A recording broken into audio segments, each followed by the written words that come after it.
Can one YouTuber with a sizable following influence the market of a certain card? That's the question we're gonna ask today. What's going on, everybody? Bagel Master here. Welcome to another video. Today, I'm gonna be talking about some market manipulation, specifically aimed at a video that Brian from Pokeannie released yesterday, trying to pump the Barboach card from Paldean Fates. I kind of think this is hilarious. Like, just the whole idea behind it is, I think, awesome. Fantastic. I don't think it's hurting anything. I don't think anybody cared about this card, and he's just kind of showing what someone with even a smaller channel, not necessarily small, he has he's got 60,000 subs, but how someone with that sort of following can influence the market in a way that is significant. Because a lot of the larger YouTubers out there who have millions of subscribers are like, no, we don't pump cards when we talk about a card. We don't have any influence. I don't think we have a very big influence over the general market, but I think that this is proving that that is wrong. Before I get into the meat of the video, I just wanted to say thank you all for watching. If you haven't already subscribed, hit that subscribe button.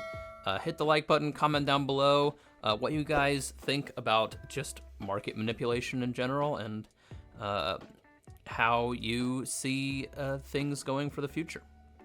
Also, today's bagel, cinnamon sugar with strawberry cream cheese, and it sounds weird, good combo. So Brian put out a video yesterday where he was trying to pump this card, Barboach from Paldean Fates, not a playable card, just a run-of-the-mill common card from the set. I think he picked that specifically because it was selling at 2 cents a card, and no one would be offended if this thing just shot up. His goal is to get it up to $2, which is a 10,000% increase, which I think is definitely possible. I mean, in the last day since he posted the video yesterday, it has sold over 5,000 copies, and has now shot up 1,000% to 20 cents. Now, 20 cents is not that significant of a change, but if you look at the listings right here, there's only one for 20 cents. After that, it's 25 cents. So people are catching on. People probably saw this video and they're like, I'm just going to list these cards for more than what's going to try and help pump this. So it's a giant following of his, of people that have watched his video and are like, yeah, you know what, let's do this. He's also offering a discount on his website. The amount of money you spend on Barboach cards, he will then match on his website, on his card store. I'll link his store down below, and I'll also link his video down below if you guys want to watch it. But I think this goes to show these markets aren't that hard to kind of change. Manage if this was a $2 card. Now it's a $20 card, and you have 100 copies of it, and you just made $2,000. You know what I mean? If you manage to sell all 100 copies of that card. And honestly, certain cards aren't that hard to get multiple copies of, especially when they're $3. The shipping is definitely a little annoying. I mean, you're for a 25-cent card, you're paying $1.30 in shipping, but I don't know. I'll probably buy a couple of these just to get in on this. I think it's kind of a meme at this point, but I don't know. I kind of find it hilarious. So for those of you who are new to this sort of thing, the market manipulation that I'm talking about is when a bunch of people focus in on a specific card, and then they just buy up every single copy that they can to inflate the value of it. So once a certain amount of copies are sold at a certain price, you start buying it at a higher price of whatever's being listed, and then you arbitrarily inflate the value of it because people see, oh no, this card's selling for a lot, I better buy it. Let's buy it at the higher prices. The overall median price of the product goes up. Pretty standard supply and demand type things going on, but a lot of people will do this with higher value cards, and it can have long lasting effects. The Mew, the Bubble Mew from Paldean Fates, for the longest time was $80 until some people decided, hey, I'm gonna just buy a bunch of these for $80, and then the price overnight boomed up to $300, and now it's a $700 card. It's never really gone back below that. It's just been a steady climb. I mean, the card's awesome, don't get me wrong, but it definitely had a little bit of manipulation in there. Sometimes cards get manipulated like that. like the Drowsy from Scarlet and Violet base, then it corrects. But sometimes they don't, and then cards become insanely expensive.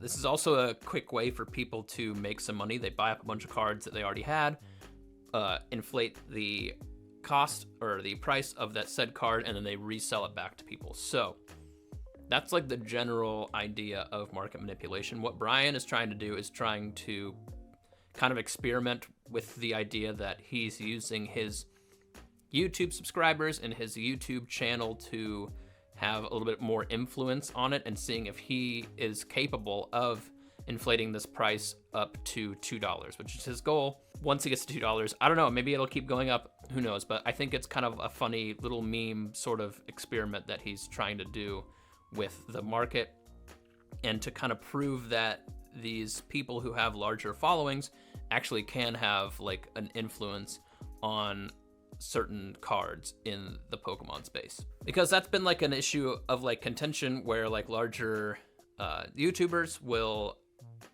talk about a card and in one of their videos, and then all of a sudden it just shoots up and they're like, oh, what's the coincidence, this and that. An example of that was a couple years ago. PokeRev said that the Umbreon V alt art from Evolving Skies was one of his favorite in the set, and he posted a video, and after that, that card went up $100.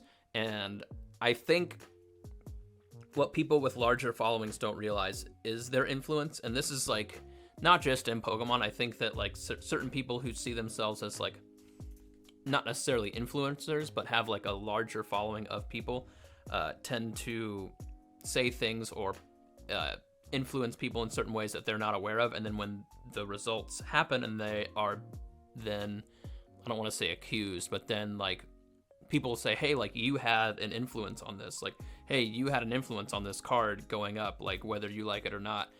Those people who have those larger followings tend to say, oh no, I don't see how that's possible. It's like, well, you know, it's definitely possible. Like, there is also, like, Brian did put like an incentive behind it to, you know, match the amount of money, so that's probably helping with this growth. But I don't know, I'm curious to see how this plays out. He just posted his video yesterday. Like I said, it sold almost, you know, 5,000 copies of this card, and now the list median price is right around 20 cents.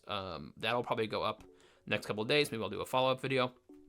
I just wanted to touch on just the kind of absurdity of pumping certain cards and how easy it can really be.